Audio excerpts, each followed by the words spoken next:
Imagina que te estás preparando para ir a la escuela y en la televisión aparece un anuncio de servicio a la comunidad que señala que dos de tus compañeros han desaparecido. Tu mamá pues duda si llevarte a la escuela o no, pero finalmente lo hace.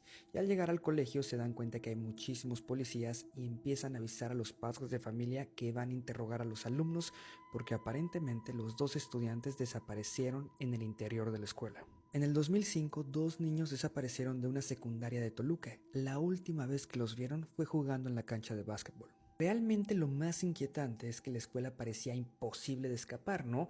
Tanto la entrada como la salida era por la misma puerta. No hay estacionamiento, la barda es muy alta, la única forma de salir sin pasar por el acceso principal sería pues saltar de la azotea a la calle, pero pues eso implicaría evidentemente romperse un hueso. Estos chicos pues eran alumnos de tercero de secundaria que obviamente siguen siendo niños, pero bueno, ya empezaban a ir a fiestas y ya sabían prácticamente diferenciar entre lo que está bien y lo que está mal. Pero aquí viene algo que la fiscalía no ha logrado explicar, ya que cuando interrogan a Dalia, que es una de las alumnas más destacadas de tercero de secundaria, pues confiesa algo bastante raro. Ella menciona que el jueves pasado en el recreo estaba con su compañera Melissa en una banca comiendo su lunch, estaban enfrente de las canchas de básquetbol y que de la nada apareció una casa de madera en esa cancha, que de la casa de madera salió una mujer rubia, aparentemente hermosa, les empezó a sonreír, les empezó a saludar y ellas pues se sacaron muchísimo de onda porque ahí no debería de haber una casa. Ellas pues no le hicieron caso porque la señora esta las empezó a llamar, les empezó a decir que fueran a la casa y cuando ella se da cuenta que no iban a ir, la señora las empieza a insultar diciéndoles la palabra que empieza con Z.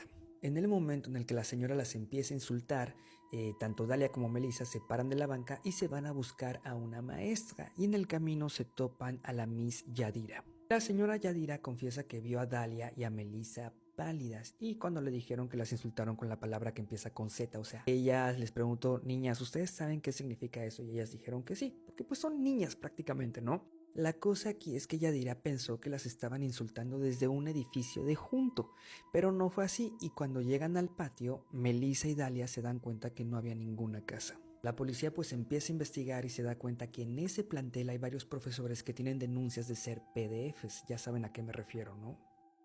Estos dos alumnos de tercero de secundaria a la fecha nunca más volvieron a aparecer, pero este caso se pone más raro porque esto sucedió en el 2, pero en 1976 hay reportes de que un señor de nombre Rigoberto Martínez Mora acudió a la fiscalía para denunciar, reportar que había aparecido una choza de madera con patas de gallina en su patio. En el patio de su negocio, el señor tenía una comercializadora de alimentos. El señor pues alega en la declaración que una persona indigente se había metido de noche y que había pues hecho rápidamente esa chocita de madera.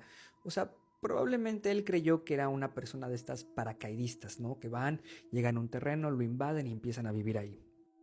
Cuando la policía va a investigar la propiedad de Rigoberto Martínez Mora, pues se dan cuenta que no había absolutamente nada. A la señorita Tania Jacome, que es una de las desaparecidas, la vieron hablando con esta persona durante el receso. Esto pues es un retrato hablado que hizo la policía, pero bueno, esta señora no pertenece al plantel, no es maestra, tampoco es una madre de familia ni abuelita de ninguno de los alumnos.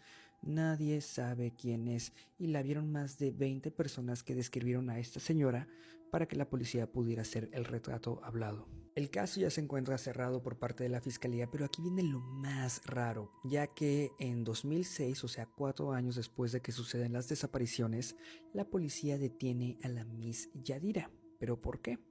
Porque encontraron que en sus cuadernos tenía varias listas que decían próximos y tenía varios nombres de alumnos.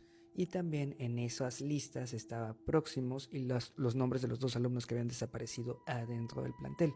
Pero por si fuera poco, la Miss Yadira tenía una fotografía con la señora sospechosa de haberse llevado a los niños. Supuestamente la acusaron de, y desconozco cuántos años de prisión le dieron a la Miss Yadira, pero eso, pues bueno, fue como para cerrar el caso. ¿Cómo explicas la casa que apareció en la cancha de básquetbol y la señora rubia que salía llamando a los niños? Si los dos estudiantes desaparecidos en realidad entraron a esa casa.